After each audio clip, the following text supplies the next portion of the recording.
laisse-les là, laisse-les là. Amène tes fardeaux à Dieu et laisse-les là. Jésus t'en déchargera si tu crois de tout ton cœur. Amène tes fardeaux à Dieu et laisse-les là.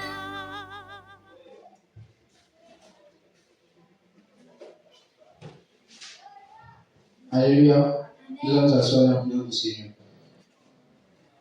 Le message de ce soir est intitulé Christ ne répond pas pour se faire voir. Amen.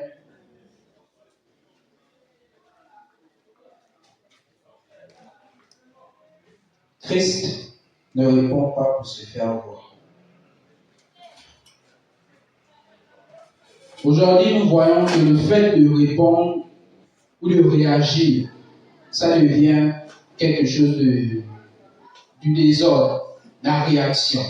Ici, le terme nous dit Christ ne répond pas pour se faire voir. Christ, le Fils de Dieu, lorsqu'il répondait à des attaques, lorsqu'il répondait face aux personnes qui lui faisaient des questions, il répondait toujours dans le sens de vouloir donner gloire à son Père. Si la question qui lui était posée ne devait pas donner gloire à Dieu, il ne répondait pas. Il gardait le silence. Même devant Pilate, il a gardé le silence. Il n'a pas eu peur que Pilate, c'était un gouverneur qui peut lui faire emprisonner. Mais il a gardé le silence. Face à des situations qui ne demandent pas de répondre, il a gardé le silence. Christ ne répond pas pour se faire voir. Aujourd'hui, nous remarquons que répondre, c'est la parole.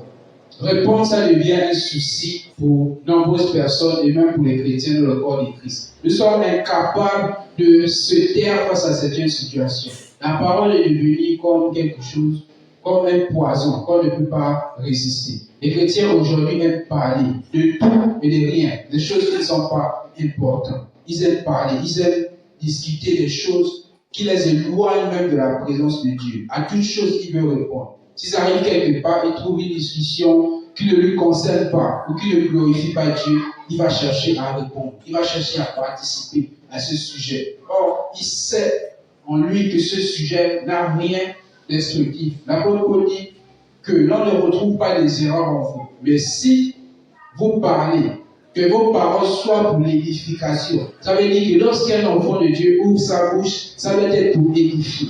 Même s'il arrive dans un endroit où on ne parle pas de Dieu, mais il doit tout faire pour insérer Dieu dans cette discussion. Même s'il arrive dans un endroit où on parle des choses de futilité, s'il parle, il doit parler pour édifier. Il ne doit pas parler pour aller dans le même sens des choses du monde qui est dit. C'est pour ça que nous devons apprendre par ce message à contrôler notre langue. La langue, c'est un membre de notre corps très dangereux. Parce que c'est par elle que vient la parole. Or, tout a été fait par la parole. Dieu a créé le monde par la parole.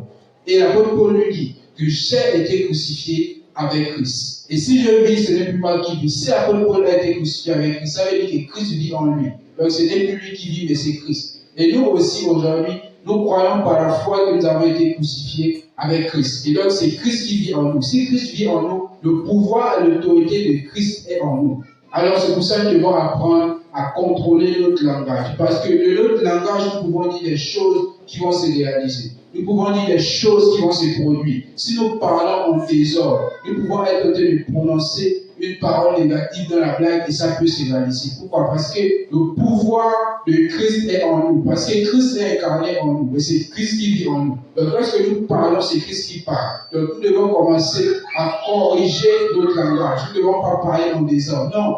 Un chrétien qui fait le commérage, qui raconte des histoires fausses partout. Mais le jour que tu viendras tenir le micro pour prêcher, les gens ne vont pas croire en ce que tu prêches. Parce que tu as l'habitude de dire des futilités. Nous devons préserver notre langue. Notre parole va être une parole d'or. Un chrétien n'est pas celui-là qui parle en désordre, mais c'est celui-là qui sait maintenir sa langue. Et lorsqu'il ouvre la bouche, c'est des paroles en or qui sortent, qui transforment, qui changent des vies, qui touchent les cœurs. Il ne répond pas face à des persécutions, des tentations. Non, il sait garder le silence. Il parle quand il faut parler. Il ne réagit pas en désordre. Supposons que quelqu'un va venir le mettre à défi, te dire, si tu es enfant de Dieu, vas-y. Voici une personne qui a des membres coupés. Par exemple, qui a une jambe coupée, il faut lui faire pousser la jambe. Et toi, quand tu ne sais pas que c'est pas à tout moment qu'il faut répondre, tu vas vouloir montrer que c'est toi qui connais, tu vas vouloir prier, et tu vas venir, tu seras dans la honte parce que ce que tu vas dire n'aura aucun impact. Donc, nous devons savoir dans quelle situation il faut parler. Amen.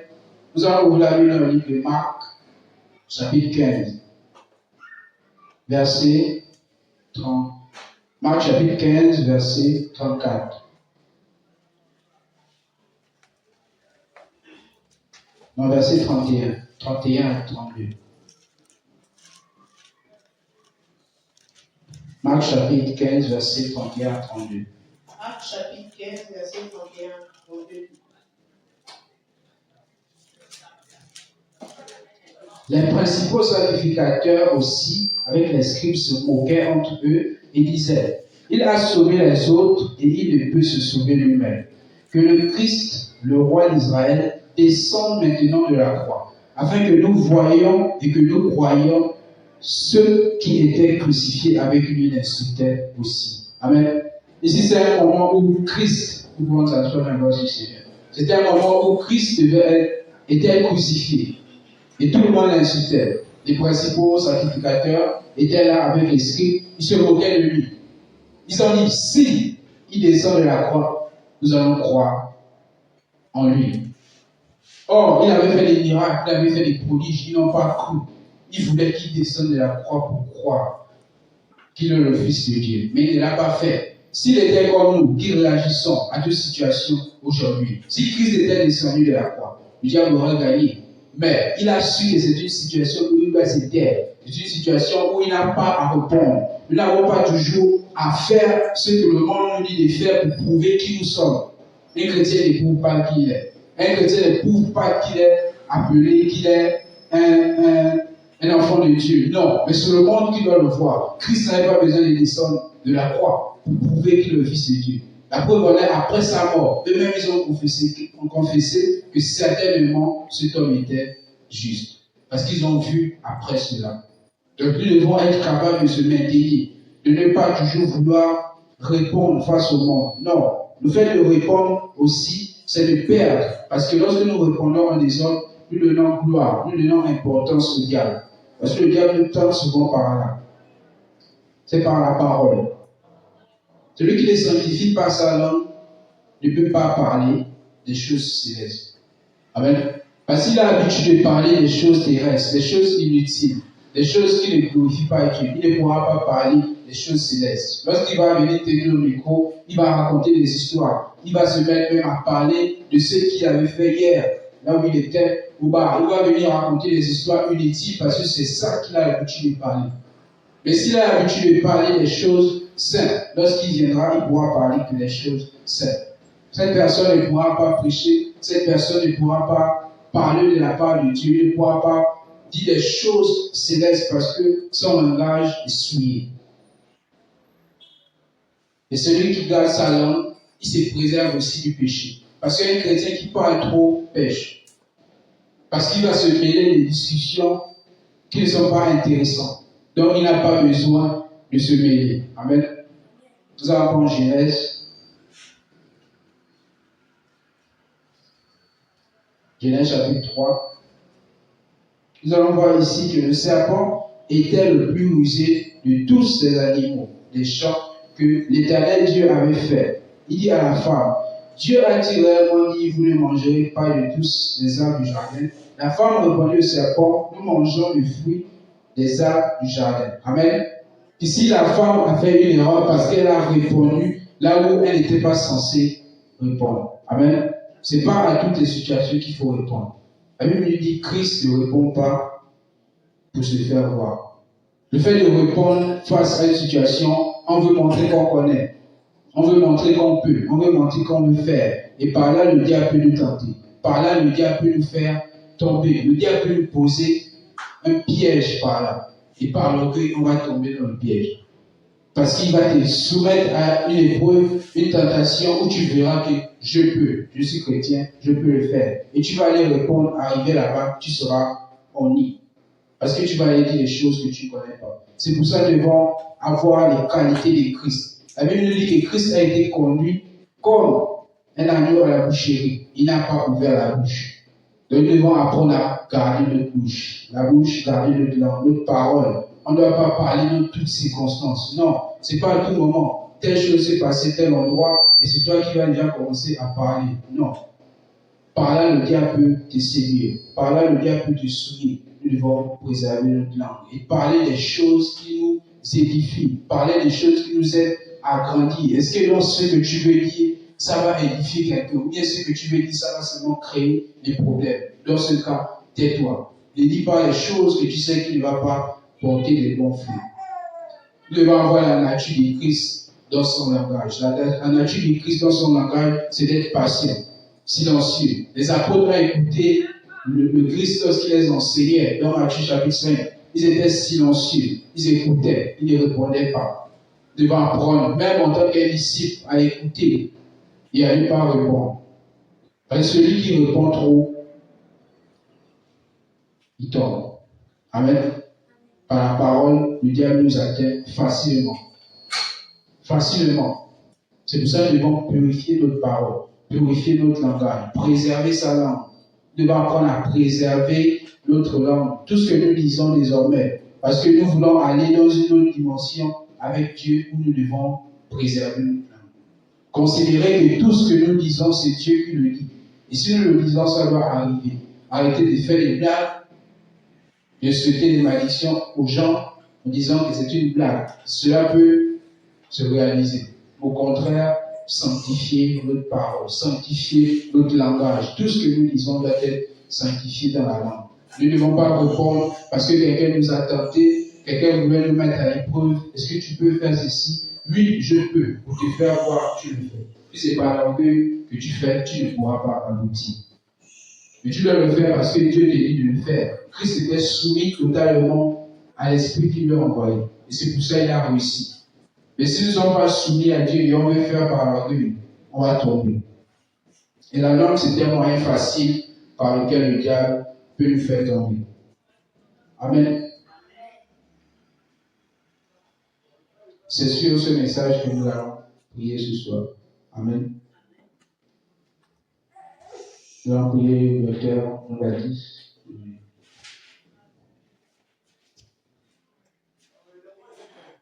Amen. Qui va nous rappeler le thème du message qu'on vient d'écouter? Le thème du message qu'on vient d'écouter. Donc vous écoutez seulement le message, mais vous ne comprenez rien. Vous ne gardez rien. Oui. Christ ne parle pas pour se faire voir. Amen. Le Seigneur Jésus ne parle pas pour se faire voir. Parce qu'il ne possède pas en lui une nature qui se glorifie ou qui cherche une vaine gloire.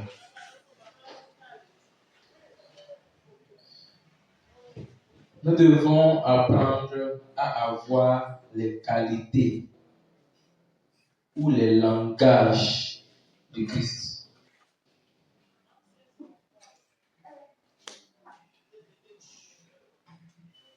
Dans un cantique que j'écrivais il y a de cela 5 ans ou bien 6 ans, j'écrivais un cantique un jour où je mettais dans le cantique « Seigneur, apprends-moi à faire comme toi ».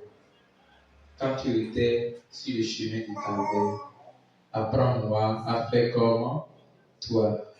On te frappait, on te questionnait, mais tu ne répondais rien. Apprends-moi à faire comme toi. Lorsqu'on te bastonnait à tort, ce n'était pas pour tes fautes, c'était pour ma faute. Tu pouvais dire, mais ce n'est pas moi qui ai péché. Mais le Seigneur a gardé le silence. Apprends-moi à faire comme toi. C'est-à-dire que nous devons apprendre à avoir des limites. Tout n'est pas permis. Oui, des fois, il peut arriver qu'on peut répondre. Mais nous ne sommes pas appelés à répondre en toutes circonstances. C'est ça. Donc, nous allons mettre cela en prière tout à l'heure. Chacun va dire, Seigneur, donne-moi la sagesse qui connaît répondre. Donne-moi la sagesse. Vous devez avoir la sagesse de parler. Là qui parle au moment où il faut parler et qui ne parle pas au moment où on ne doit pas parler. Alléluia. Alléluia. Alléluia. Comme le disait le message, nous devons apprendre à sanctifier le langage. Oui, ça dit, dis ce qui est saint. Et vous savez, le langage n'est pas sain que lorsque la pensée est saine. Christ, on l'a crucifié à la croix. Quelqu'un disait, mais c'est pas toi qui sauves les autres personnes ici, sauve-toi toi-même. Qu'est-ce qu'il a dit? Il n'a rien répondu. Mais c'est pas toi qui guéris ici, mais guéris-toi toi-même. Il n'a rien répondu. Il avait le pouvoir de répondre, mais il n'a pas répondu. Pourquoi? Parce que cette réponse n'irait pas dans le plan de Dieu. Vous savez, je vous ai dit dans le message des disciples ici, que Christ avait pris longtemps en train de parler. Matthieu 5, Matthieu 6, Matthieu 7, Matthieu 8. Aucun disciple n'a répondu. Et si vous voulez apprendre à être comme Christ, devenez ses disciples. Gardez beaucoup de silence. Vous savez, c'est une histoire vraiment claire. Lorsque vous avez un boss, ou bien vous avez un chef, même si vous avez des connaissances plus que lui, quand il parle, vous devez écouter. Vous devez apprendre le silence. Et devant une situation, si lui ne parle pas, vous devez garder le silence. C'est qu'on doit dire, au lieu de dire ça là, il faut lui dire de dire. C'est lui qui doit parler à ce moment. C'est comme ça aussi, entre l'homme et la femme. Lorsque c'est la femme qui doit parler, lorsque c'est l'homme qui doit parler, la femme doit se taire. Ce n'est pas pour rien que l'apôtre Paul dit que la femme se taise. Ce n'est pas pour humilier la femme. Non, c'est pour donner gloire à la femme. Alléluia. Lorsque le serpent était venu dans le jardin, comme on vient de lire, le serpent a posé la question. Ce qui m'a étonné, c'est qu'Adam était à côté. Vérifiez bien la référence. Adam n'était pas sorti. Parce que dans les messages, on nous enseigne que Adam était absent. C'est faux. Adam était à côté. Et quand le serpent pose la question, au lieu qu'elle laisse son mari répondre, vous savez les femmes, hein? Tu sais, Dieu m'a dit que, yo. Le serpent dit, waouh, Dieu, mais c'est la femme qui a répondu. Oh, c'est la femme qui a la faiblesse de l'homme. Alors, le serpent a pénétré dans sa pensée. Il a embrouillé. Vous savez, pour détruire un homme, il faut attaquer sa femme. Si vous voulez détruire un homme, attaquez sa femme. Il y a une loge dans le monde. Bon, je ne veux pas parler de ça. Bien, donc, et c'est comme ça qu'elle a fini par manger. Si vous lisez bien la parole, la Bible dit, elle a mangé, elle en donna à son mari qui était auprès d'elle. Donc, ça veut dire que nous ne devons pas répondre dans toutes circonstances. Ce n'est pas à cause de ça, il faut être bête. Même quand il s'agit de répondre, tu te tais. Mon ami, si tu te tais là, c'est dangereux pour toi. Tu dois parler quand il faut parler. C'est pour cela que vous avez besoin de l'inspiration du Saint-Esprit. Que Saint-Esprit te dit, mais parle. Tu peux parler. Non, là, ne parle pas. Garde le silence. Laisse-moi agir. À un moment, Saint-Esprit dit, parle. Parle fort. Tu vas foncer, oui. Apprenons à écouter Dieu. Alléluia. Amen. Tu vas dire, Seigneur, enseigne-moi, donne-moi la sagesse qui parle. Priez au nom de Jésus-Christ. Enseigne-moi et donne-moi la sagesse qui parle. La sagesse de la parole. La sagesse de la parole. La sagesse de la parole. Oh, la sagesse de la parole. La sagesse de la parole. Donne-moi, Seigneur, la sagesse qui parle.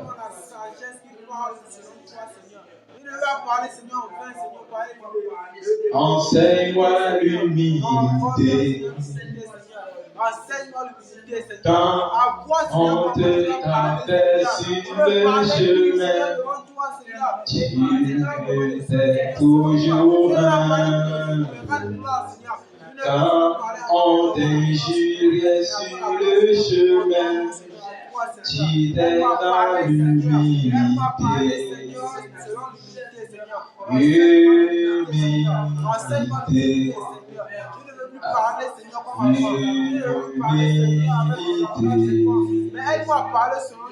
Enseigne-moi l'humilité. Enseigne-moi, donne-moi la sagesse de la parole. Je ne veux plus faire erreur dans la parole. Je dois répondre là où je dois répondre. Je dois parler là où je dois parler. Je dois me taire là où il faut se taire. Je dois garder du silence là où il faut garder du silence. Seigneur, je veux faire comme toi. Parler comme toi. Répondre comme toi. Être silencieux comme toi. Dites-le.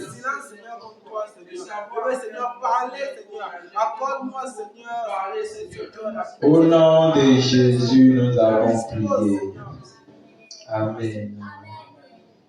Vous savez, le sens du langage se cache derrière l'humilité. Celui qui a l'humilité, il répond pas des ordres.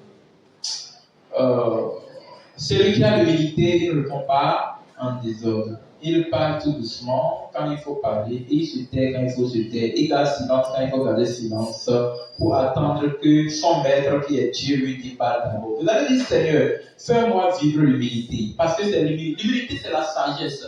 Personne ne peut être un s'il n'est pas sage. L'homme sage, il fait tout doucement, il est patient, il est calme, mais il est aussi violent. Alléluia. Dis, Seigneur, donne-moi. Fais-moi vivre l'humilité. Priez au nom de Jésus-Christ. Éternel de gloire, fais-moi vivre l'humilité. Donne-moi l'humilité, Seigneur. Apporte-moi l'humilité, Seigneur. Apporte-moi Jésus. Laisse-moi l'onction de toi. Apporte-moi l'humilité, Seigneur. Oh, je veux vivre dans l'humilité pour ressembler à toi. Humilité, Seigneur Jésus. Laisse-moi l'onction de toi. Puis enseigne-moi l'humilité pour ressembler à toi. Dis-le, dis-le. Enseigne-moi, fais-moi vivre l'humilité. L'humilité, c'est le sens même de la sagesse. C'est elle qui prouve que quelqu'un est sage, alors que personne ne peut être sage sans Dieu. Au nom de Jésus, nous avons prié. Amen.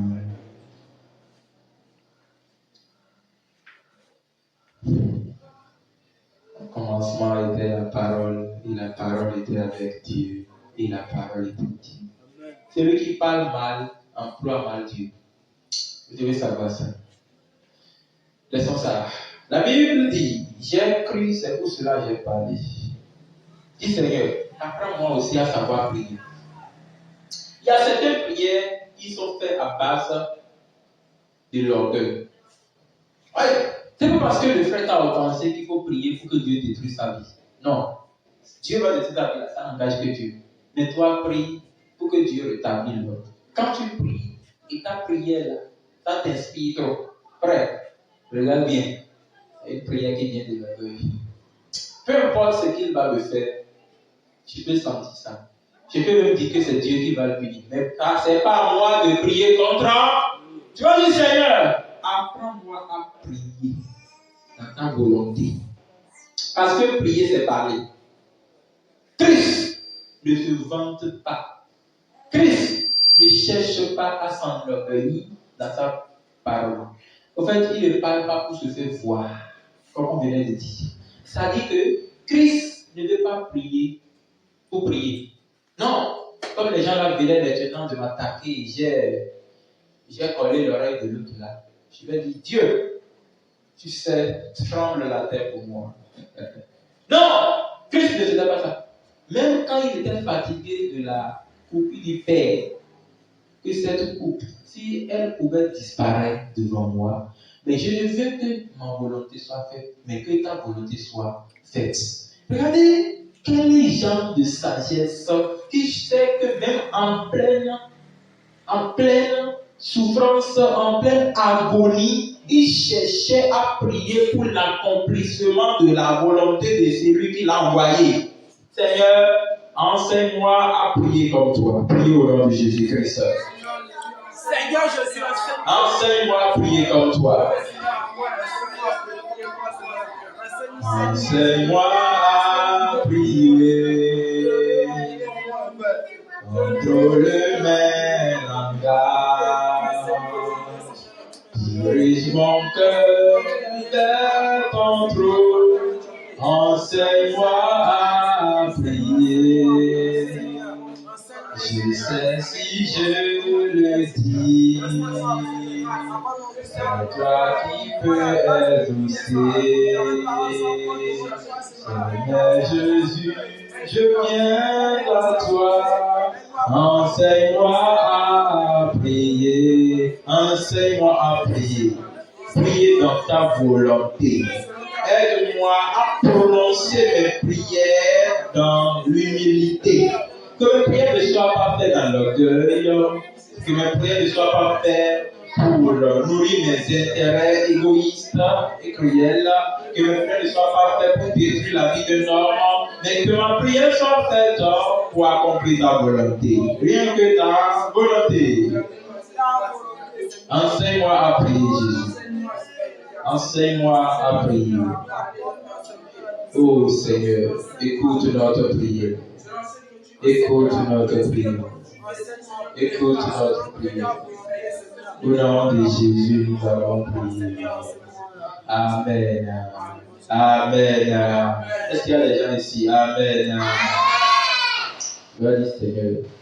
Vous allez regarder une situation qui vous menace. L'apôtre Paul dit, j'ai cru, c'est pour cela que j'ai parlé. Et tu vas dire, Seigneur, j'ai cru, c'est pour cela que j'ai parlé. Telle situation. Quelle trouve solution au nom de Jésus-Christ. Si tu n'as pas une situation pour prier sur ça, tu peux prier pour moi. Tu vas dire, Seigneur, je remets ce frère en tes mains. Il a les lots de projets à accomplir. Que ce projet trouve une solution. Si vous n'avez pas de prière à faire, vous priez pour moi. On a compris, non? Mais si vous avez une situation que vous voulez étaler devant le Seigneur, vous dites, Seigneur, j'ai cru en toi. C'est pour cela que j'ai parlé. À cause de cela, toi, telle situation, trouve solution maintenant au nom de Jésus-Christ. Est-ce qu'on peut prier? Prier au nom de Jésus-Christ. Si tu sais que le Seigneur ne parle pas pour se faire voir, et cette situation a besoin d'un développement, voilà, pour glorifier le Seigneur, dis-le devant Dieu. Dis-le. Dis ce dont tu as besoin. Recommande ton sort à l'Éternel et il agira. Dis-le devant le Seigneur. Dis-le devant le Seigneur. Il écoute. J'ai cru, c'est pour cela que j'ai parlé. J'ai cru, c'est pour cela que j'ai parlé. Dis-le. À cause de cela, telle situation, tu appelles le nom de la situation. Une solution apparaît au nom de Jésus-Christ. Au nom de Jésus, nous avons prié. Amen.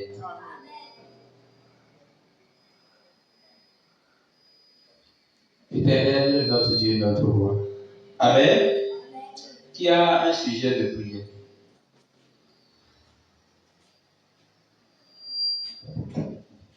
Sujet de prière?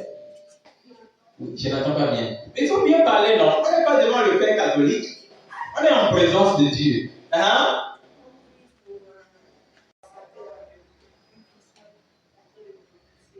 Pardon?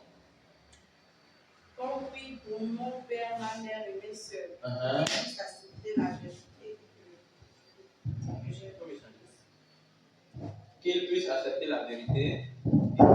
savoir ce qu'il a accepté.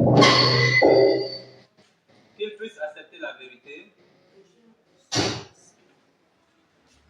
Que j'ai reçu. Ok. De prier pour ses parents et ses frères et ses sœurs afin que ces derniers puissent accepter la vérité qu'elle a reçue. C'est une bonne prière. On peut prier, non? Priez au nom de Jésus-Christ.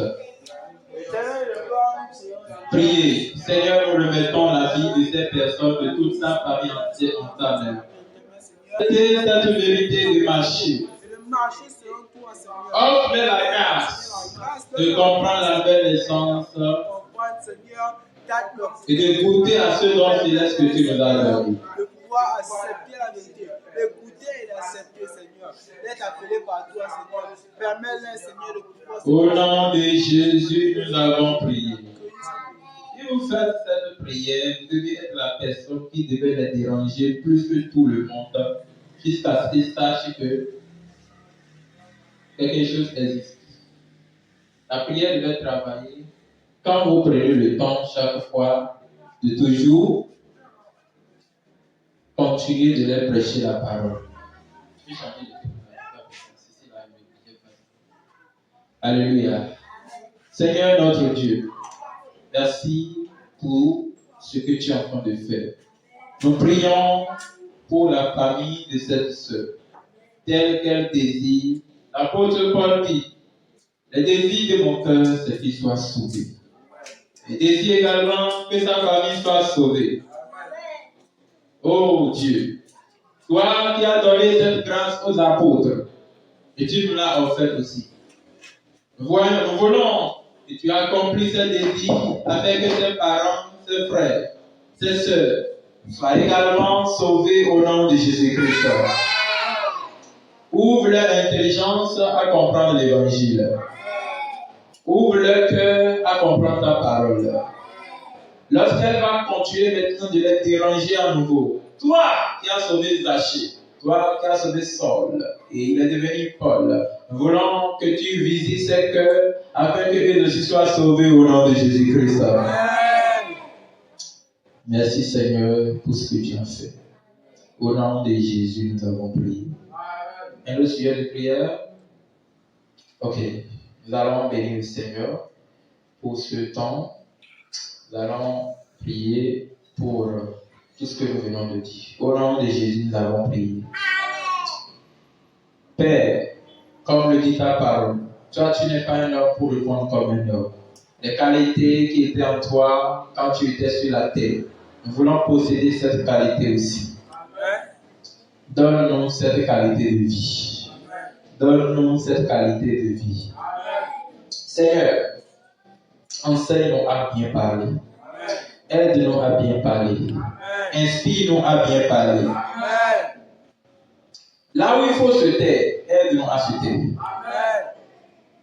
Là où il faut parler, aide-nous à bien parler. Là où il faut crier, aide-nous à crier. Seigneur, la sagesse et l'humilité qui détermine que nous sommes vraiment ton enfant, fais-nous preuve de cela au nom de Jésus-Christ. Il a été écrit dans la Bible, dans le livre de Luc, que la sagesse a été justifiée par ses fils. Nous sommes les fils de la sagesse. Oh Dieu, permets à ce que tes fruits justifient que nous venons de toi au nom de Jésus-Christ. Quelqu'un aura une situation, quelqu'un aura un problème ou quelque chose qui dérange son cœur et il a étalé devant toi. Père, toi qui connais que nous croyons. Et c'est pour cela que nous avons prié, nous avons parlé. Et il est écrit dans la parole, qu'il te soit fait selon ta foi. Puisque l'homme dit devant toi, accomplis leurs désirs selon leur foi au nom de Jésus-Christ.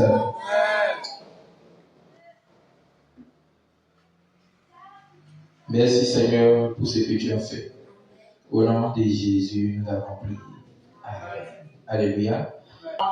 Il est bon, il est bon et son amour est éternel. Oh, il est bon, et son amour est infini. Ah, il est bon, et son amour faut pas chanter à Dieu. Il est bon, il est bon. Jésus est bon, Jésus est bon. Il est bon, il est bon. Son amour est infini. Alléluia. Alléluia. Prions les uns pour les autres, soutenons-nous dans la prière. Priez également pour moi. Soutenons-nous dans la prière et priez également pour moi. Je ne suis pas un robot, moi aussi, j'ai besoin de la prière. J'ai besoin du soutien. J'ai besoin de la prière. Mais c'est vraiment pas aussi la prière. Hein. J'ai aussi besoin de la nourriture. Un enfant de Dieu ne prie pas seulement. Hein? La foi sans les œuvres est une foi. Vous ne lisez pas la Bible. Chaque chapitre de la foi sans les œuvres est une foi morte. Que Dieu vous pardonne ce péché de ne pas lire la Bible. Même Satan connaît cette référence. Parce que dans Jacques chapitre 2, verset 19, il a dit, tu crois, tu as fait du bien. Les démons aussi croient et ils tremblent. Bien, donc soutenez-moi dans la prière, priez pour moi. Priez pour moi. Priez pour moi, c'est prier pour tous les frères qui sont derrière moi et toutes les sœurs qui sont derrière moi. C'est prier pour nous-mêmes. Bien, nous allons remettre cette soirée dans la main de l'Éternel. Je suis dans le bureau vert parce que je suis en bonne santé. Très bonne santé. Voilà, donc ça me plaît de porter de verre pour vérifier mon état de santé. Yes. Amen. On a compris, non? Oui. Voilà. Et lui, le frère Zéphirien qui fait des désordres là, qui fait mauvais les choses là, il devait terminer la modération. Il devait arrêter la louange à l'heure là. Il a laissé l'heure passer. Il dansait dans la louange. Ouais, non? C'est comme quelqu'un qui chante. La grâce a coulé. Mais ça, c'est pas grâce. C'est une onction bizarre. Si tu essayes ça encore, je suis très sûr. Le mois de mars, tu vas gérer beaucoup, prier beaucoup. Afin que l'esprit qui fasse ça puisse sortir de ta vie. Alléluia. C'est ça qu'en mars, là, je suis très sûr. Vous tous ici, vous allez gérer. Très sûr même.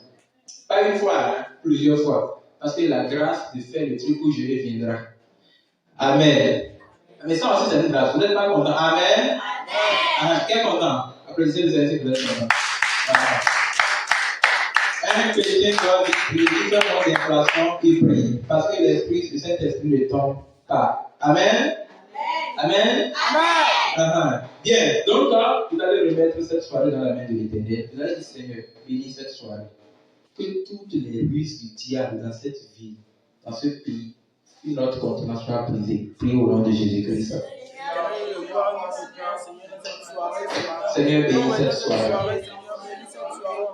C'est la nuit que le diable utilise pour briser les vies, détruire les vies innocentes qui ne connaissent pas la parole de Dieu. Que tous les plans du diable dans le nord, le sud, l'est, l'ouest de ce pays, de cette vie, de notre continent africain, soient brisés au nom de Jésus-Christ. Les vies qui seront détruites cette nuit retrouvent la liberté au nom de Jésus-Christ. Attendez, c'est l'œuvre du diable que vous brisez comme ça, hein? Permettre qu'il puisse revenir pour la paix. Nous, le Seigneur, que tu puisses nous protéger ce soir. Au nom de Jésus, nous avons prié. Alléluia. L'œuvre du diable dans cette vie, cette nuit soit brisée au nom de Jésus-Christ. L'œuvre du diable dans ce pays, cette nuit soit brisée au nom de Jésus-Christ. L'œuvre du diable sur notre continent soit brisée au nom de Jésus-Christ.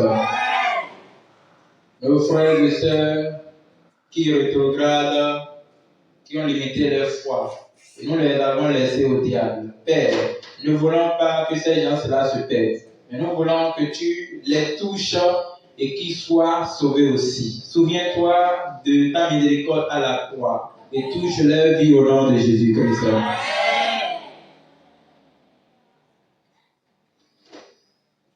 Amen. Le dimanche soir, nous avons culte du réveil spirituel. Apprêtez-vous. Alléluia. Que la grâce de notre Seigneur Jésus-Christ, son amour et sa force vous remplissent, vous donne la sagesse de bien parler et vous permet de ne pas faire erreur. Gloire au Seigneur Jésus-Christ. Au nom de Jésus-Christ. Amen. Laisse-les là. Amène tes fardeaux à Dieu.